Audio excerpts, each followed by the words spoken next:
हमको जहाँ तक जानकारी है 6 करोड़ रुपया आया है, जैसा उन्होंने खुद हमारे घर में बैठ के कबूला है कि 6 करोड़ रुपया आया।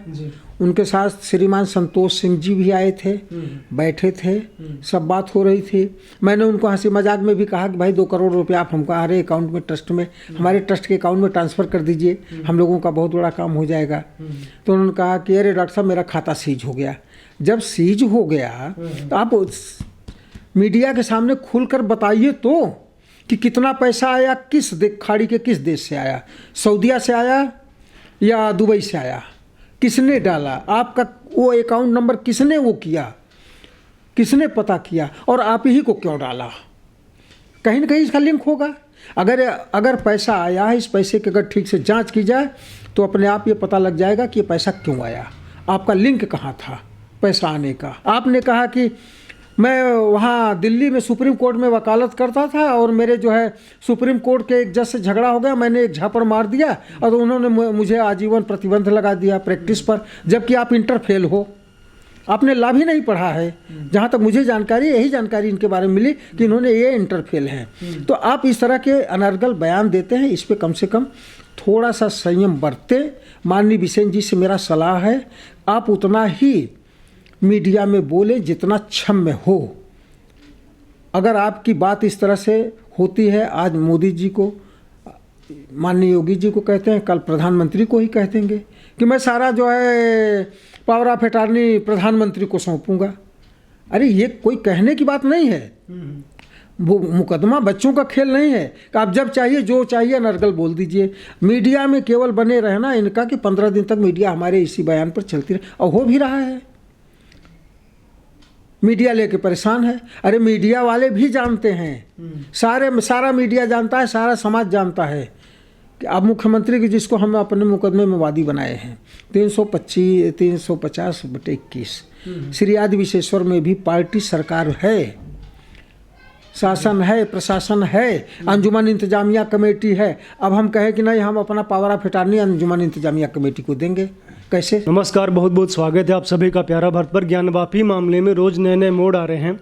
अब जितेंद्र सिंह बिसेन का कहना है कि जो भी मामले ज्ञानवापी से चल रहे हैं हिंदू पक्ष के, उन सभी मामलों की power of attorney Uttar Pradesh के मुख्यमंत्री योगी आदित्यनाथ को वो सौंप देंगे।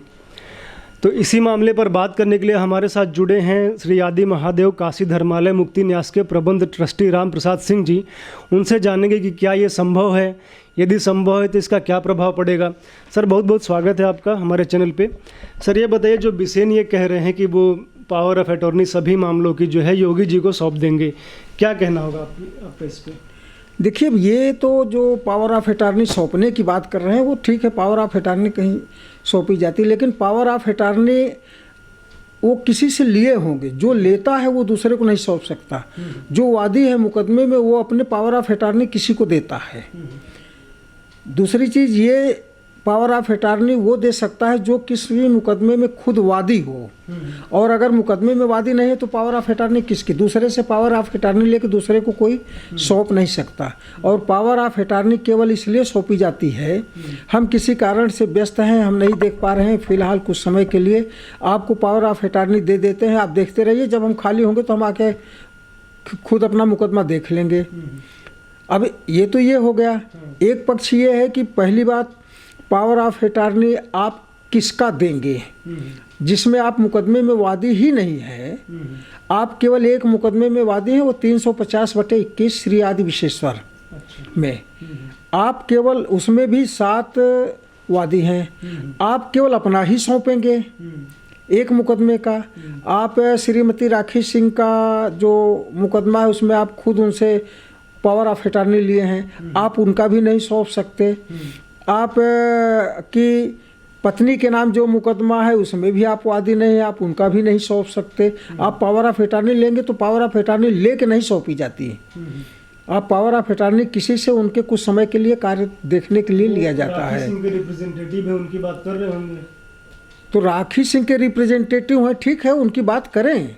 राखी सिंह का वो उन्होंने स्वयं पावर ऑफ अटॉर्नी लिया है, तो पावर ऑफ अटॉर्नी ले करके और दूसरे को दी नहीं जा सकती। तो राखी सिंह ही देना चाहते हैं। राखी सिंह अगर देना चाहती हैं तो वो स्वागत है उनका, वो करे। किसको, ये उनका अपना अधिकार क्षेत्र है कि उन्होंने वो अपना पावर ऑफ अटॉर्नी किसको दें। प्रत्येक वादी का अपना अपना अधिकार होता है कि पावर ऑफ अटॉर्नी वो किसको दें।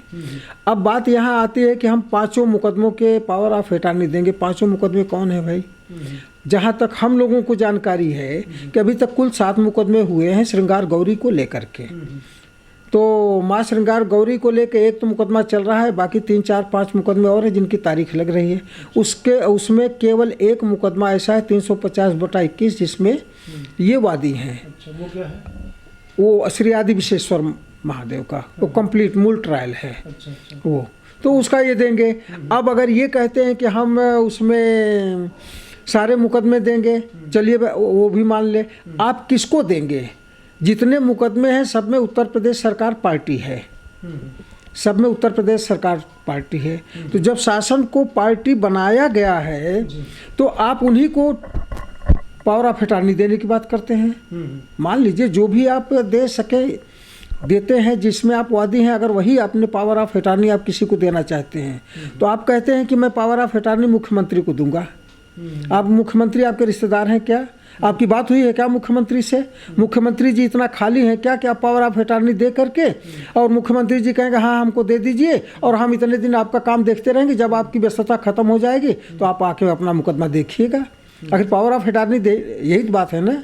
दूसरा, आप उत्तर प्रदेश के सबसे बड़े सूबे के मुखिया माननीय श्री योगी जी जो मुख्यमंत्री हैं, आप उन्हीं को पावर ऑफ अटॉर्नी देने की बात कर रहे हैं, जो हम मुकदमे में उनको पार्टी बनाए हुए हैं, खुद प्रतिवादी हैं। शासन प्रशासन सब प्रतिवादी है बना। अब कल को आप कहेंगे कि हम तो सारे मुकदमे का पावर ऑफ अटॉर्नी जो है अंजुमन इंतजामिया मस्जिद कमेटी को देंगे। ऐसा कैसे होगा? जो हमारा विपरीत मुकदमा है, हमने जिसको विपक्ष में पार्टी बनाया है, तो आप उन्हीं को पावर ऑफ अटॉर्नी कैसे दे सकते हैं? ये मीडिया को भी समझने की बात है। मैंने देखा कई दिनों से मीडिया पर ये चल रहा है सारी चीज़ें। भाई आप क्या कहना चाहते हैं? आप ये खुल करके तो बताइए।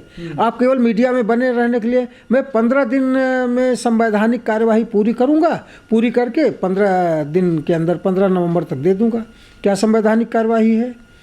अगर किसी को पावर ऑफ अटॉर्नी लेना है तो 100 रुपए के टिकट स्टाम्प पेपर पर एक लिखा पढ़ी हो जाती है, 1 घंटे का अंदर काम होता है। अब 15 दिन क्या करेंगे?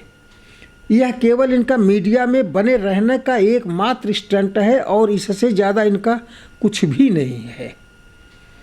ये यहाँ क्या है? किस मुकदमे को आप 2-3 मुकदमे और कराएंगे? आप करिए, अच्छा है सारी चीज़ें।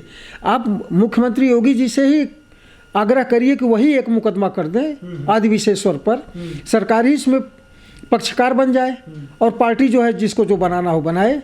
लेकिन आप खुद पक्षकार हैं और पार्टी आपने बनाया जो उनको विपक्ष में प्रतिवादी बनाया सरकार को, और आप उन्हीं को वो सौंपने की बात कर रहे हैं पावर ऑफ अटॉर्नी।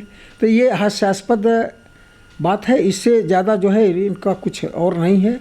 ये महज एक स्टंट इन्होंने खड़ा किया मीडिया में बने रहने के लिए। लेकिन आप दूसरी तरफ देखिए, यह एक अपराध है जी। आप किसी सूबे के मुखिया के नाम पर मीडिया में इस तरह से अनर्गल बयान देना जो बिल्कुल विपरीत दिशा में है, आप किसी भी स्थिति में नहीं दे सकते।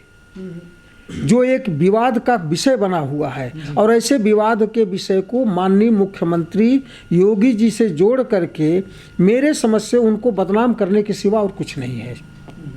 सोची समझी रणनीति के तहत आप उनको बदनाम करने की योजना बना रहे हैं, इसीलिए आप इस मुकदमे से आप योगी जी को जोड़ रहे हैं।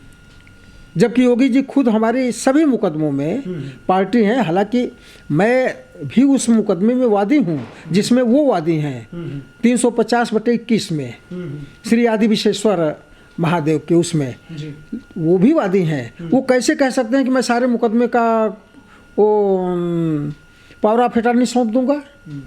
किस आधार पर? इनके पास आधार क्या है? मतलब आप नहीं चाहेंगे तो नहीं दे सकते हैं। भाई जब तक वादी नहीं चाहेगा, वादी की तरफ से आप तभी पावर ऑफ अटॉर्नी ले सकते हैं किसी वादी से, जब वो चाहेगा आप ले सकते हैं।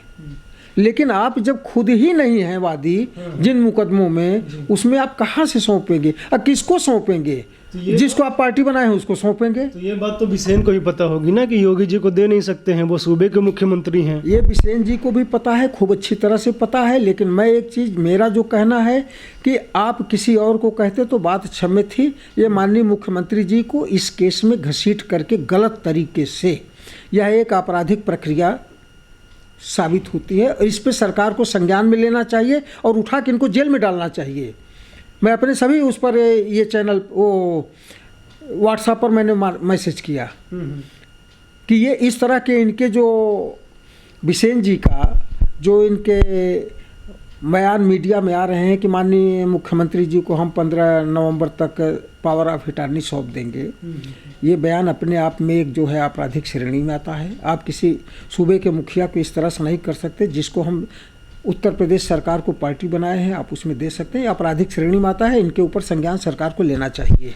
अभी तक तो जैसे यही समझ में आ रहा है कि हिंदू समाज जो है या समाज जो है वो केस लड़ रहा है अपने महादेव के लिए, लेकिन बिसेन जो संदेश देना चाह रहे हैं कि योगी आदित्यनाथ जी वादी बन जाएंगे या पार्टी बन जाएंगे तो योगी वर्सेस या सरकार वर्सेस अंजुमन इंतजामिया मुस्लिम समाज, कहीं ना कहीं ये संदेश देने का प्रयास हो रहा है। भाई ऐसा कैसे संभव हो सकता है जब हम उसी मुकदमे में सरकार को ही पार्टी बना लिए? हमने सरकार को पार्टी बनाया तो मैं कैसे सौंप सकता हूँ उनको? यह सामान्य सी बात है, हर छोटा बड़ा वकील भी जानता है, बिसेन जी भी जानते हैं। अब बिसेन जी सरकार को मूर्ख बनाएं तो वो उसी तरह मूर्ख बनाएंगे जैसे 8 तारीख को उन्होंने एक स्टेटमेंट दिया 8 मई रविवार को कि कल मैं सारे मुकदमे वापस ले लूँगा। सारे मुकदमे वापस आप कौन होते हैं भाई? बिना वादी की सहमति के मुकदमे कैसे वापस होंगे? आप कैसे स्टेटमेंट दे दिए? फिर क्या आप कहते हैं मेरे घर पे 250 फोर्स लगी हुई है। आप किसी से कुछ बयान देते हो, किसी से कुछ बयान देते हो, ये हास्यास्पद बयान आप इस तरह से मीडिया में बने रहने के लिए सुर्खियों में देते हो। आपने कहा कि मैं वहाँ दिल्ली में सुप्रीम कोर्ट में वकालत करता था और मेरे जो है सुप्रीम कोर्ट के एक जज से झगड़ा हो गया, मैंने एक झापड़ मार दिया और उन्होंने मुझे आजीवन प्रतिबंध लगा दिया प्रैक्टिस पर, जबकि आप इंटर फेल हो। आपने लाभ ही नहीं पढ़ा है। जहाँ तक मुझे जानकारी, यही जानकारी इनके बारे में मिली कि इन्होंने ये इंटर फेल हैं। तो आप इस तरह के अनर्गल बयान देते हैं, इस पे कम से कम थोड़ा सा संयम बरतें। माननीय बिसेन जी से मेरा सलाह है, आप उतना ही मीडिया में बोले जितना क्षम्य हो। अगर आपकी बात इस तरह से होती है, आज मोदी जी को, माननीय योगी जी को कहते हैं, कल प्रधानमंत्री को ही कह देंगे कि मैं सारा जो है पावर ऑफ अटॉर्नी प्रधानमंत्री को सौंपूंगा। अरे ये कोई कहने की बात नहीं है। वो मुकदमा बच्चों का खेल नहीं है कि आप जब चाहिए जो चाहिए अनर्गल बोल दीजिए। मीडिया में केवल बने रहना इनका कि 15 दिन तक मीडिया हमारे इसी बयान पर चलती रहे, और हो भी रहा है। मीडिया लेके परेशान है। अरे मीडिया वाले भी जानते हैं, सारा मीडिया जानता है, सारा समाज जानता है कि अब मुख्यमंत्री की, जिसको हम अपने मुकदमे में वादी बनाए हैं 350/21 श्री आदि विशेश्वर में भी पार्टी सरकार है, शासन है, प्रशासन है, अंजुमन इंतजामिया कमेटी है। अब हम कहें कि नहीं हम अपना पावर ऑफ अटॉर्नी अंजुमन इंतजामिया कमेटी को देंगे, कैसे? ये तो संभव ही नहीं भाई। हम विपक्ष को ही देंगे, विपक्ष को हमने खड़ा किया मुकदमे में और हम विपक्ष को अपना पावर ऑफ अटॉर्नी देंगे। ये एकदम से मैंने उसको क्या कहा जाए, बहुत बचकानी बातें हैं। अच्छा, जो मुकदमे शुरू हुए 2021 में 6-7 मुकदमे आप लोगों ने दायर किए, तो बिसेन भी तो साथी में सब लोग थे। देखिए उस मुकदमे में, अब अच्छा हुआ आपने छेड़ दिया, मैं आपको बता दूं 5 मिनट में।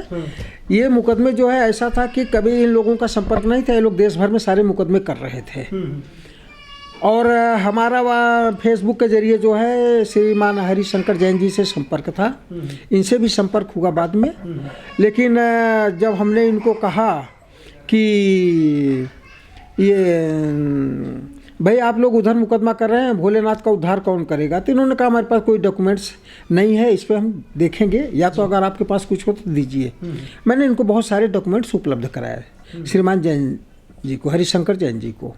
फिर इन लोगों ने उसको वो किया। फिर मुकदमा करने की बात आई। पहला मुकदमा जो 350/21 का हुआ, ये अब मुझे एग्जैक्ट डेट तो नहीं ध्यान आ रही है, ये आए और उसमें कोर्ट में पेश हुआ पहला मुकदमा। उसके बाद फिर लगातार मुकदमे पेश होते चले गए और 7 मुकदमे इस पर हो गए। एक मुकदमा लाट भैरव का, वह सब फाइलें तैयार होती थी श्रीमान हरिशंकर जैन जी के और उनके सहयोगियों के साथ बैठ करके। इनको केवल यह काम सौंपा गया था कि आप काशी में जाकर के मुकदमे की फाइल को दायर करिए, मुकदमा देखिए, आप आने जाने का काम करिए। हाँ, बस केवल इतना ही काम इनके जिम्मे था। ये जब आए यहाँ और इनको बहुत सारे परिचय हम लोग कराते गए, सारी चीज़ें चलती गई, तो इनकी दूसरी दृष्टि आई।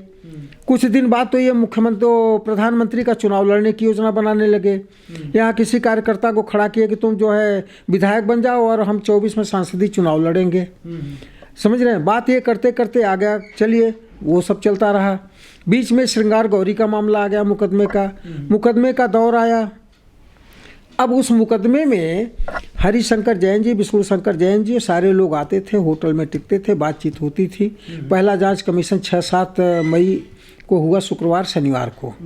उस जांच कमीशन के दौरान भी इन्होंने वही धंधा अपना शुरू किया जो पहले से करते आए। और जैन जी से जो बात इनकी हुई, उस आधार पर जांच कमीशन का कार्यवाही आगे बढ़ी। ये जांच कमीशन में खुद नहीं गए, 6-7 के जांच कमीशन में नहीं गए। जब लोगों ने इनसे पूछा भाई आप तो यहीं थे, आप गए क्यों नहीं? किसी से इन्होंने कहा कि मुझे होम मिनिस्ट्री से फ़ोन आ गया, मैं नहीं जाए, मना कर दिया गया। किसी से कहा कि मुझे डीएम ने फ़ोन कर दिया कि आपको नहीं जाना है। हमसे इन्होंने कहा कि मुझे सिटी मजिस्ट्रेट ने फ़ोन करके मना कर दिया कि आप वहाँ मत जाइए। मैंने खुद इनसे कहा कि क्या वहाँ गोली चल रही थी कि सारे लोग मारे जाते, आप क्यों नहीं गए कि आप बच जाएंगे? ये बात तो हमको किसी को समझ में नहीं आएगी, हमको खुद नहीं समझ में आ रहा था।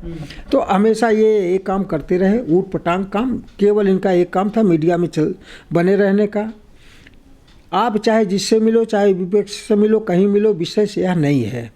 आप विषय ये है कि इस विषय को आपने अपने उसमें माननीय मुख्यमंत्री योगी जी को आपने घसीटा, उनको बदनाम करने की साजिशन जो है कोशिश की, जो एक अपराध की श्रेणी में आता है। मैं अभी भी कहता हूँ सरकार को इनको संज्ञान में लेना चाहिए इस विषय को। 6-7 मई को जो सर्वे होने वाला था उसमें भगदड़ तो मची थी, सर्वे हो नहीं पाया। देखिए 6-7 मई के सर्वे होने वाला था, सबको मालूम था। मुसलमान भी जो है माने विपक्ष भी ये धमकी दे रहा था, हमारी लाश पर जाएंगे, हम नहीं जाने देंगे, नहीं घुसने देंगे। खैर उनको ना हद तक वहाँ तक हुआ। 6 को किसी तरह से बाहर पहले प्रारंभिक चरण में श्रृंगार गौरी का जो पूजन का एरिया है वहाँ हो गया। 7 तारीख को ये था कि भाई ताला खुलेगा, अंदर जाएंगे, लेकिन उस विपक्ष ने उसमें धमकी दी थी अंजुमन इंतजामिया के लोगों ने। हो सकता है इनको पहले से खबर हुई, कुछ हो सकता है, जो भी हो। अब मैं ये तो नहीं कह सकता कि उनसे मिले हैं, लेकिन बहुत सारी चीज़ें ऐसी सुनाई दी। हो सकता है अगर इनकी साजिश ना हो तो क्यों नहीं गए, आखिर ये गए क्यों नहीं 6-7 के कमीशन में? आज तक इसका जवाब इनके पास नहीं है। फिर क्या, 8 तारीख को इन्होंने एक मुकदमा किया, वो सबको मैसेज किया कि हम कल सारे जो है मुकदमे वापस ले लेंगे। 8 तारीख की शाम को पता लगता है कि इनके खाते में पैसा आ गया, खाता इनका सीज हो गया। भाई पैसा कहाँ से आया, खाता सीज हुआ, ठीक है, नहीं हुआ। आपने भी कबूला, इन्होंने, आप मेरे घर बिसेन जी ने कबूला। जब मैंने कहा कि 10 करोड़ रुपए आपके पास आया है, इन्होंने कहा नहीं मेरे पास 6 करोड़ रुपए आया है। यहीं बैठ करके यहीं उन्होंने स्वीकार किया। आप कहते हैं 1 करोड़ आया, चलिए हमारा ये भी विषय नहीं, आपके पास 10 करोड़ आया, 20 करोड़ आया, 50 करोड़ आया, 1 करोड़ आया, हम नहीं, इसका हम लोगों का कोई विषय नहीं है। लेकिन जब यह बात समाज में फैली तो समाज जानना चाहता है कि सच क्या है। आप अपने अकाउंट को ओपन करते, आप सच बताते कि मेरे पास इतना ही रुपया आया है, कहाँ से आया, किस देश से आया, कौन आया, आप यह भी बताते। अगर नहीं जानते तो आप यह भी बता सकते थे कि मुझे नहीं पता कि किसने मेरे अकाउंट में पैसा डाला। आप कहते हैं मेरा खाता सीज हो गया, होम मिनिस्ट्री ने सीज कर दिया, उसमें मेरा ही पैसा ब्लॉक हो गया। भाई सच क्या है ये बिसेन जी ही जानते हैं, लेकिन कभी साफ साफ इन्होंने मीडिया के सामने मुंह नहीं खोला, सब चीज़ को इन्होंने अंधेरे में रखा। अभी तो बोल रहे हैं कि अकाउंट सार्वजनिक कर देंगे, अब अकाउंट सार्वजनिक कर देंगे। कभी वो कितनी बार उन्होंने कहा राखी जी अपना मुकदमा जो है वापस लेंगे, आज तक राखी जी मुकदमा नहीं वापस ली। उन्होंने एक बार कहा कि तो राखी जी आ रही हैं, प्रेस कॉन्फ्रेंस करेंगी, आज तक राखी जी काशी में नहीं आई। उन्होंने एक बार कहा कि नहीं, हम सारे जो है मुकदमे वो करके और नए मुकदमे हम डालेंगे। चलिए, एक मुकदमा उन्होंने अपने श्रीमती जी के नाम से डाला, ठीक है, वो उनका अपना विषय है। लेकिन आप जो भी कहते हो आप करो। राखी सिंह को तो आज तक बनारस का कोई देखा ही नहीं। राखी सिंह है भी नहीं है क्या नहीं है, उनके नाम से आप मुकदमा लड़ रहे हो। कभी आज तक मुकदमे में बनारस आई ही नहीं। आप क्या कहना चाहते हैं राखी सिंह के बारे में? मैं ये भी नहीं कह रहा हूँ कि राखी सिंह गलत है, राखी सिंह के नाम से फर्जी मुकदमा आपने दायर किया, सही है, हो भी सकता है। लेकिन आप एक बार ले तो आओ, आप दिखाओ तो कि राखी सिंह आज इस मुकदमे में खड़ी हैं कोर्ट में। यह तो बताओ लोगों को ना। आज तक किसी ने राखी सिंह को नहीं देखा। खैर, ये भी चलो आपका विषय है। अब आप सब आते आते आकर के हम सारे मुकदमे के पावर ऑफ अटॉर्नी माननीय मुख्यमंत्री योगी जी को 15 नवंबर तक सौंप देंगे। फिर वही बात आ जाती है, भैया आप जिससे जो मुकदमे में पार्टी है आप उसको सौंप दोगे। आप सौंप सकते हो क्या? अगर सौंपने की स्थिति में हो तो क्या योगी जी स्वीकार करेंगे? क्या आपसे कोई वार्ता हुई है क्या पहले? क्या आपका कोई नुमाइंदा या कोई मीडिएटर बीच में रहा क्या कि ये बात आई हो बीच में? आप कुछ भी स्पष्ट नहीं करते। मीडिया ने जब पूछा आपसे बार बार, नहीं आप बताइए आपसे कोई वार्ता हुई है क्या? अगर वो नहीं लेते हैं पावर ऑफ अटॉर्नी तो आप कहते हैं नहीं लेंगे तो फिर जैसे चल रहा है वैसे चलेगा। बात वहीं आ गई फिर घूम करके। नहीं लेते हैं, नहीं लेंगे तो जैसे चल रहा है वैसे चलेगा, यानी जहाँ से चले थे आप फिर वापस वहीं आ गए। बीच में इतना स्टंट आपने खड़ा किया। कानून की भाषा भी कुछ होती है। कानून ये नहीं कहता आप किसी से पावर ऑफ अटॉर्नी लेके किसी को सौंप दीजिए, ये नहीं होता। दूसरी चीज़, आप जिसको पार्टी बनाए हैं उसको पावर ऑफ अटॉर्नी कैसे सौंपेंगे, ये वो भी खूब अच्छी तरह से जानते हैं। फिर बात आती है, मामला आपका शुभ हो गया समाप्त। टीआरपी में बने रहने के लिए, आपकी टीआरपी भी बढ़ती रहे, इसलिए आप इस तरह के स्टंट और सगुफे छोड़ते हैं। इससे ज़्यादा कुछ नहीं है इनका। तो इन पर कार्रवाई हो सकती है? हो सकता है, कार्रवाई हो सकती है इस आधार पे, मतलब अब मैं तो ये नहीं जानता, लेकिन कार्रवाई होनी चाहिए। अगर इस तरह से कोई मुख्यमंत्री और प्रधानमंत्री और राष्ट्रपति को घसीटेगा तो कार्रवाई होनी चाहिए, मेरे विचार से होनी चाहिए, कानून के दायरे में। हम कभी ये नहीं कह सकते जिसको हमने पार्टी बनाया उसको हम वो सौंप दें। आप इस तरह से मीडिया में जितने भी बयान दे रहे हैं, मीडिया में जो भी बयानबाजी आ रही है माननीय मुख्यमंत्री जी को लेकर के, आप मुख्यमंत्री जी को साजिशन क्यों घसीट रहे हैं? आप यही तो बताइए। आपकी बात हुई है क्या? आप दोगे तो ले लेंगे क्या? आप दोगे तो क्या दोगे? आप केवल अपने एक मुकदमे की पावर ऑफ अटॉर्नी देंगे, संभव भी नहीं है देना। आप केवल एक मुकदमे में जिसमें वादी हो, जिसमें 7 वादी अभी हैं, उसमें आप वादी हैं, आप केवल पावर ऑफ अटॉर्नी देने जाओगे। आप देने जाओगे, क्या माननीय मुख्यमंत्री जी ले लेंगे क्या, जिनको आप उसी मुकदमे में पार्टी बनाए हो? अच्छा, हरिशंकर जैन जी क्या बोलते हैं? क्योंकि उन्हीं के चेले तो थे, ये मुंशी का काम करते थे। हरिशंकर जैन जी ऐसा नहीं है, ये लोग जो है पहले यहाँ रहते थे, लखनऊ में रहते थे 3 साल पहले, जहाँ तक मुझे जानकारी है। फिर दिल्ली चले गए, गाजियाबाद में ऑफिस है, सारी चीज़ें ये लोग करते थे। सारा अपना सब मुकदमे का काम इन लोगों ने मिल करके एक टीम भी बनाया। और टीम जो है हिंदुत्व के सभी मुकदमे देखने का तय किया। और मुगलों ने जो हमारे मूल आस्था के केंद्र हैं, जिनको तोड़ करके क्षतिग्रस्त किया, मस्जिदों का निर्माण किया, उसके ऊपर अपने कब्जे में लिया, आज ज़बरदस्ती उसमें नमाज पढ़ रहे हैं, उपयोग कर रहे हैं। ऐसे सभी धर्म स्थलों को, देवस्थानों को मुक्त कराने के लिए इन लोगों ने बीड़ा उठाया जी। मुख्य रूप से माननीय श्री हरिशंकर जैन जी ने। अब उनके साथ श्री विशुर शंकर जैन जी पूरी भूमिका में हैं। अब देखिए, उन लोगों ने सारा मुकदमा किया, ये उनके साथ लगे रहते थे। उनके साथ लगे रहते तो उनका सिर्फ इतना ही था कि ये उनकी फाइलिंग का काम देखते थे, आने जाने और फाइल देखने और करने का काम, जैसे एक मुंशी करता है।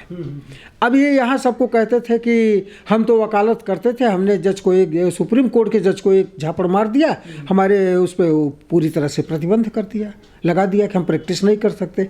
जबकि जहाँ मुझे जानकारी है अभी तक ये इंटरफेल है, लाभ ही नहीं किए। आप कैसे इस तरह की बात दूसरे से बोल सकते हैं? जांच कमीशन के दौरान इन्होंने कहा कि मेरे घर पे 250 फोर्स लगी है।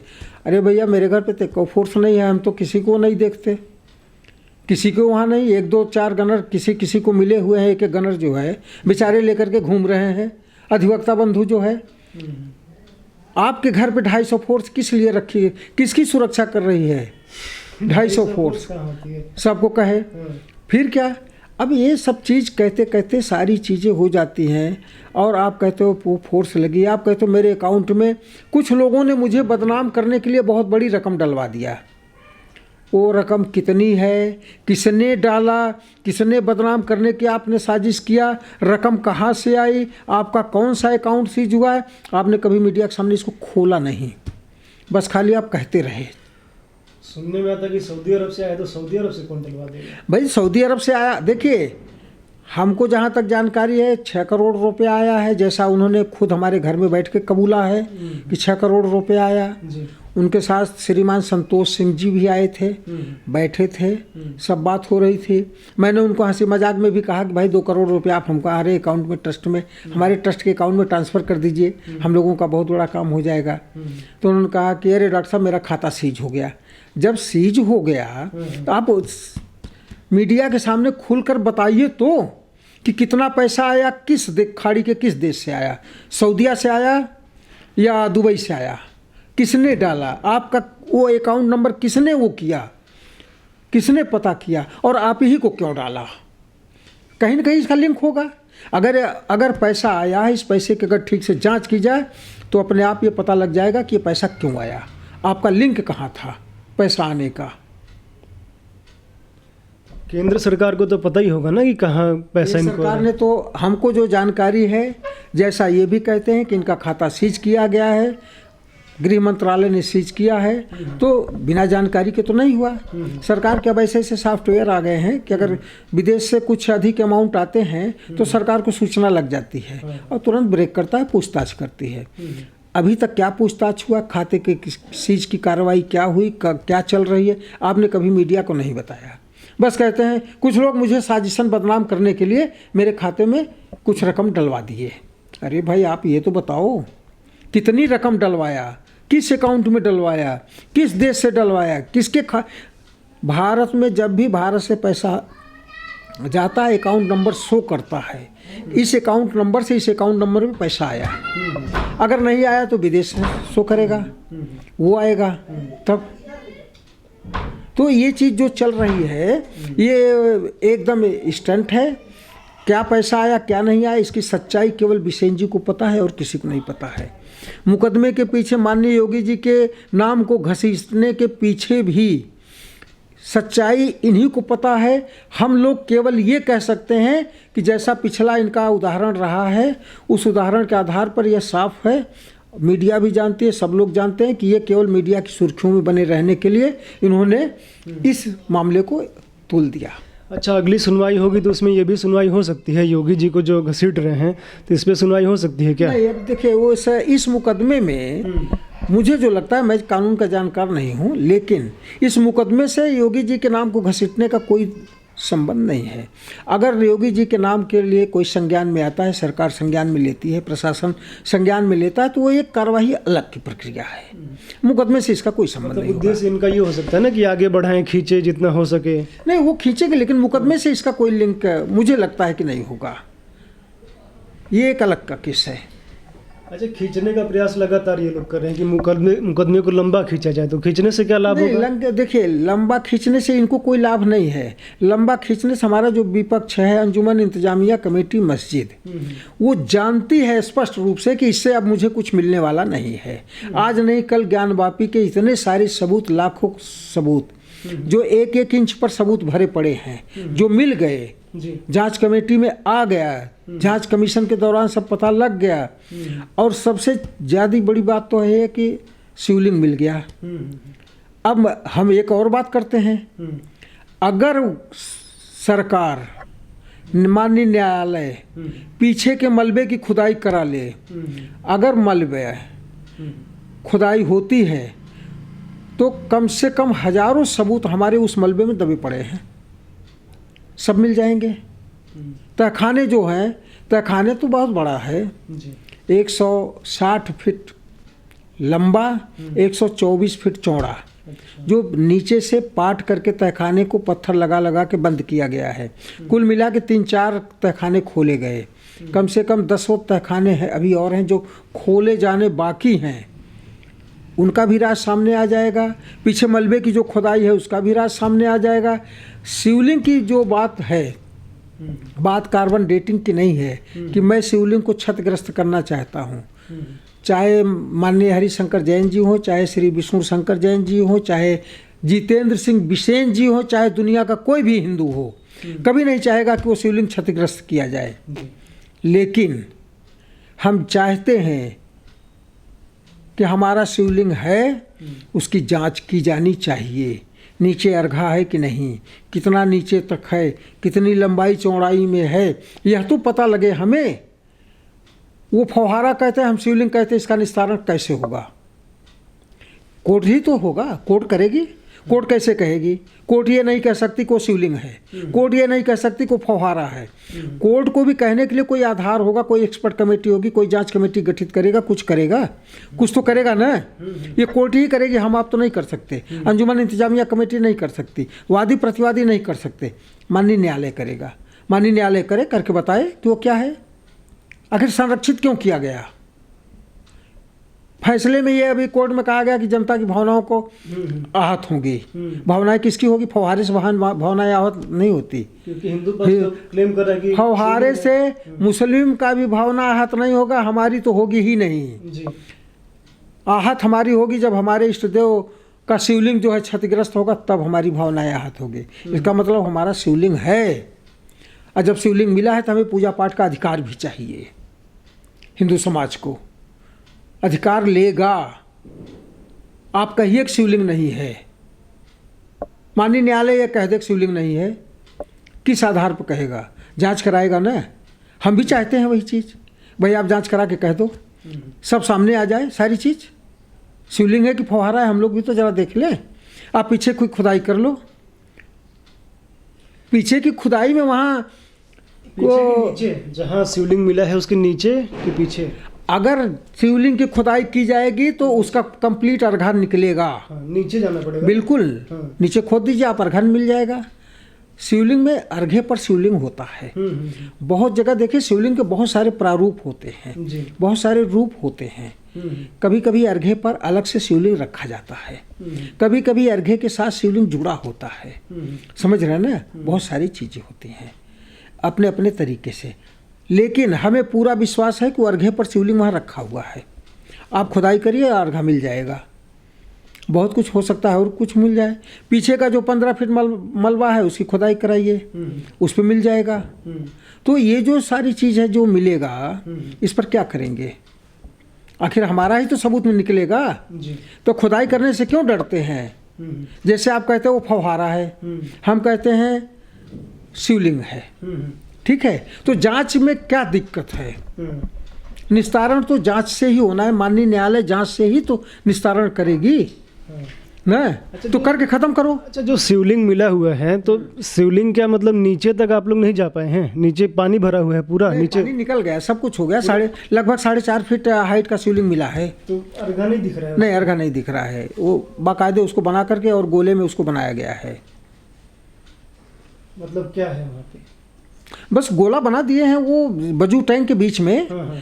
जैसे हमको लगता है कि पहले अर्घा इन्होंने रखा, अर्घे के लेवल में इन्होंने पाट दिया। अच्छा। पाट दिया।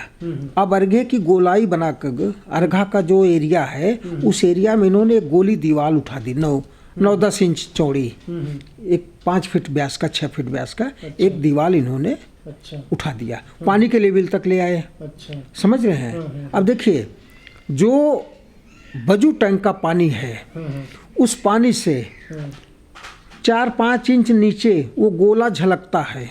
अच्छा। ठीक है। और गोले के अंदर लगभग 9-10 इंच नीचे शिवलिंग दिखता है। चूंकि गंदा जल था, इनका बजू टैंक का था, इसलिए वो शिवलिंग नहीं दिख रहा था। जब पानी निकला तो शिवलिंग आ गया सामने। अब आप कहते हो फव्वारा है, मैं कहता हूँ तो मेरे आराध्य देव का शिवलिंग है। तो भाई अब जांच होगी ना, ये तो जांच का विषय है। सही क्या है हम नहीं कहते कि जो मैं कह रहा हूँ वही सही है, लेकिन हम ये भी नहीं मानते कि जो आप कह रहे हो वो सही है। अब जांच करा लो आप। अच्छा, बिसेन तो जांच का ही विरोध कर रहे थे। नहीं जी, बिसेन जांच का विरोध कर रहे थे। देखिए वो कार्बन डेटिंग का विरोध कर रहे थे। कार्बन डेटिंग में बिसेन जी पूरी बात को समझ नहीं पाए और वो एक मुद्दे को लेकर के उड़ गए। कार्बन डेटिंग ये लोग शिवलिंग को जो है छेद के, तोड़ के, कूट के, पीस के जांच कराना चाहते हैं। ऐसा कोई हिंदू समाज का कोई भी व्यक्ति कभी स्वीकार नहीं करता। हम लोग भी नहीं चाहते, कभी नहीं चाहते। हम ये चाहते हैं उस शिवलिंग के यथार्थ का पता लगाया जाए, कितनी दूर में फैला है, कितना नीचे तक रखा है, कितना क्या है, सारी चीज़ें हैं। भाई हम तोड़ेंगे ना, खुदाई करा दो, खुदाई से तो पता लग जाएगा। वैज्ञानिक तरीके बहुत हैं, बहुत सारी वैज्ञानिक विधियां हैं जिसपे कि हम इस आधार पर जांच कराई जा सकती है। एएसआई के डायरेक्टर का भी बयान है। नहीं, आप लोग की तो डिमांड ही नहीं थी ना कार्बन डेटिंग की, तो आपकी तो ये मांग थी कि एएसआई वहाँ पे जाए जो बेस्ट पॉसिबल ऑप्शन है। केवल नहीं, कार्बन डेटिंग के साथ साथ और भी कई शब्द का उल्लेख था।